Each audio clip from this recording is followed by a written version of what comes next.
السلام علیکم دوستو۔ اب جو بنگلہ دیش کے آرمی چیف ہیں وہ ڈاکٹر محمد یونس کی منتیں کر رہے ہیں، ان کے ترلے کر رہے ہیں کہ خدا کے لیے بنگلہ دیش کے اندر واپس آئیں اور ان اسٹوڈنٹس کو سمجھائیں آ کر کہ اب بس کر دیں۔ جو بھی ڈیمانڈ ان اسٹوڈنٹس نے کی ہے ہم نے آنکھیں بند کر کے وہ ڈیمانڈز ان کی مان لی ہیں۔ اب حالات کو خدا کے لیے نارمل کرنے میں ہماری مدد کریں آ کے۔ دراصل انقلاب کا سب سے بڑا مسئلہ جو ہوتا ہے کہ ایک دفعہ جب انقلاب آ جاتا ہے، وقوع پذیر ہو جاتا ہے، تو اس کے بعد اسے قابو کرنا مشکل ہو جاتا ہے۔ اگر اسے قابو نہ کیا جائے تو یہ خونی انقلاب میں تبدیل ہو جاتا ہے۔ اب اس وقت جو حالات بنگلہ دیش میں چل رہے ہیں تو وہاں کے آرمی چیف کو ان اسٹوڈنٹس کے آگے ہاتھ جوڑنا پڑا ہے، ان کی منتیں کرنی پڑی ہیں کہ خدا را اب بس کر دیں۔ پہلے ہی بہت خون خرابہ ہو چکا ہے، بہت سا خون بہہ چکا ہے۔ دراصل یہ جو آرمی چیف صاحب ہیں یہ پہلے خود کو فرعون سمجھتے تھے اور شیخ حسینہ واجد کے ساتھ مل کر لوگوں پر تشدد کرتے تھے، ان پر گولیاں چلا رہے تھے، اور اب کہتے پھر رہے ہیں کہ یہ سب کچھ تو جن فوجیوں نے کیا ہے آپ کے کہنے پہ، آپ کی ڈیمانڈ پہ میں ان کو خود گرفتار کرواؤں گا اور ان کے منطقی انجام تک بھی انہیں پہنچاؤں گا۔ اس لیے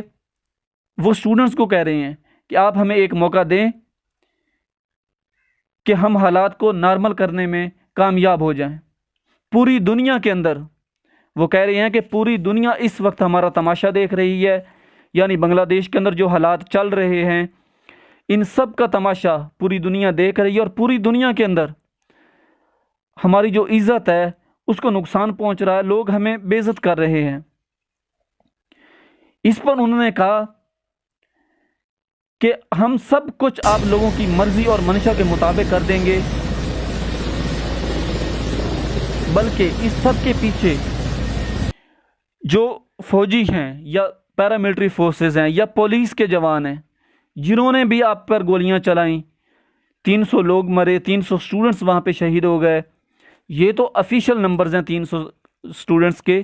جو ان آفیشلی کتنے لوگ وہاں پہ مرے ہیں یہ ابھی تک کچھ نہیں پتہ۔ دراصل اس کے پیچھے وہ 29 لاشیں ہیں جو شیخ حسینہ واجد کی پارٹی کے سب سے اہم لوگوں کی تھیں،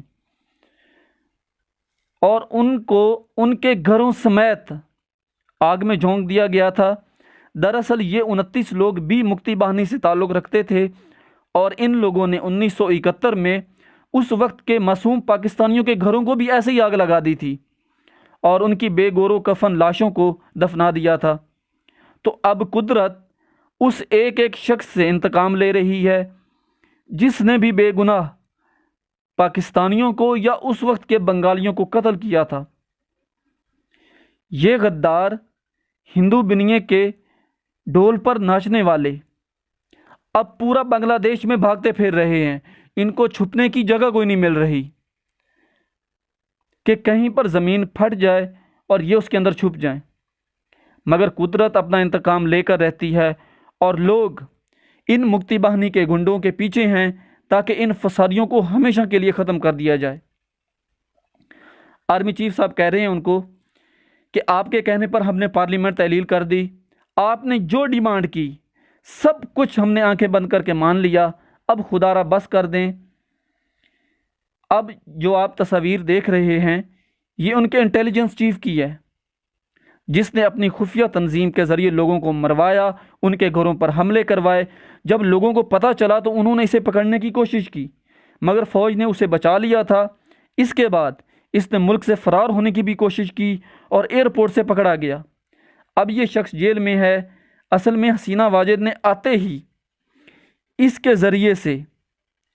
بہت سے لوگوں پر ظلم کروائے، جن میں ایک ڈاکٹر یونس ہیں جن پر جعلی مقدموں کا ایسا انبار لگایا گیا کہ نہ تھمنے کا وہ نام نہیں لے رہا تھا، ان کو بار بار جیل بھیجا جا رہا تھا۔ مکتی باہنی کے لوگ اسے قبول کرنے کے لیے ہرگز تیار نہیں تھے کہ کسی طرح اسے ختم کر دیا جائے، مگر وہ نوبل انعام یافتہ تھے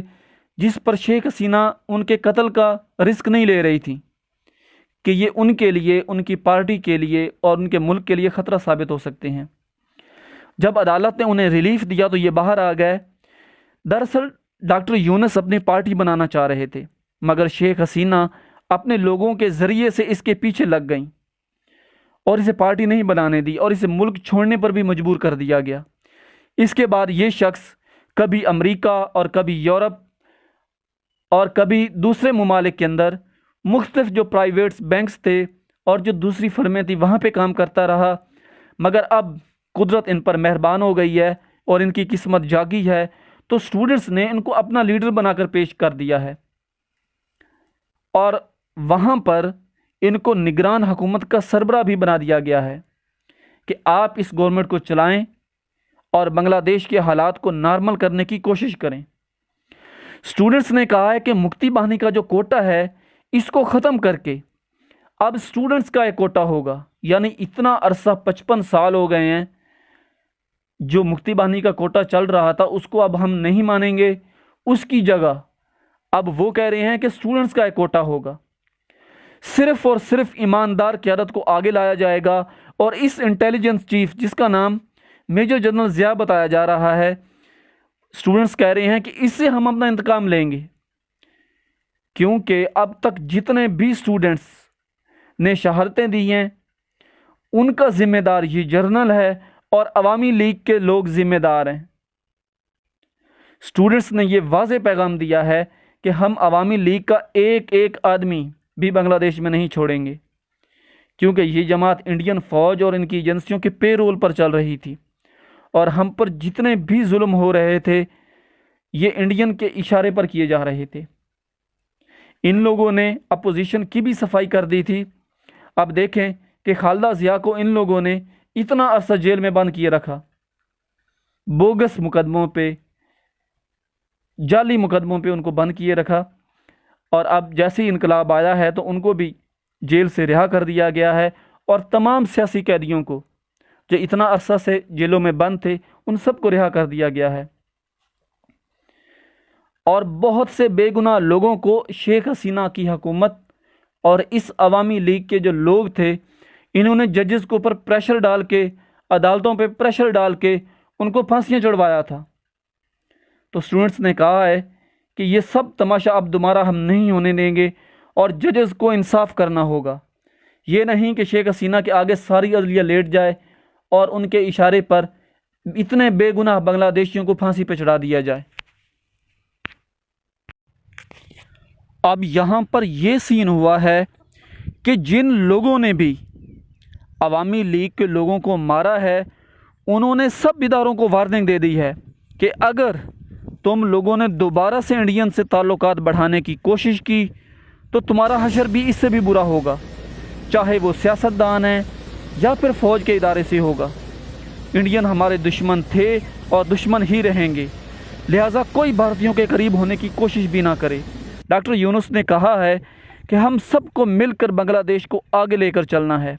और करप्शन पर उन्होंने ज़ीरो टॉलरेंस करने का ऐलान किया है कि अगर कोई करप्शन करेगा तो किसी को कोई माफ़ी नहीं दी जाएगी। दरअसल इस इनकलाब में बांग्लादेश की गरीब तरीन आवाम ने भरपूर हिस्सा लिया है, क्योंकि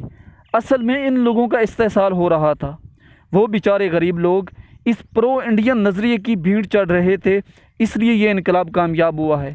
और अब उन्होंने ऐलान किया है कि पूरे बांग्लादेश से इंडियन और उनसे रिलेटेड हर चीज़ को ख़त्म कर दिया जाएगा। अब डॉक्टर यूनुस जो 84 साल के बुज़ुर्ग आदमी हैं उनके कंधों पर है कि ये भारी जिम्मेदारी जो उनके कंधों पर डाली गई है इसको वो कैसे निभाते हैं और कैसे नया बांग्लादेश बनाने में इन स्टूडेंट्स को लीड करते हैं। तो दोस्तों, अगर हमारी वीडियो आपको पसंद आई हो तो हमारे चैनल को सब्सक्राइब करना मत भूलें, हमारे चैनल को लाइक करें, कमेंट करें और इसको अपने दोस्तों के साथ शेयर भी करें। मिलते हैं अगली वीडियो में। फ़ी अमानिल्लाह।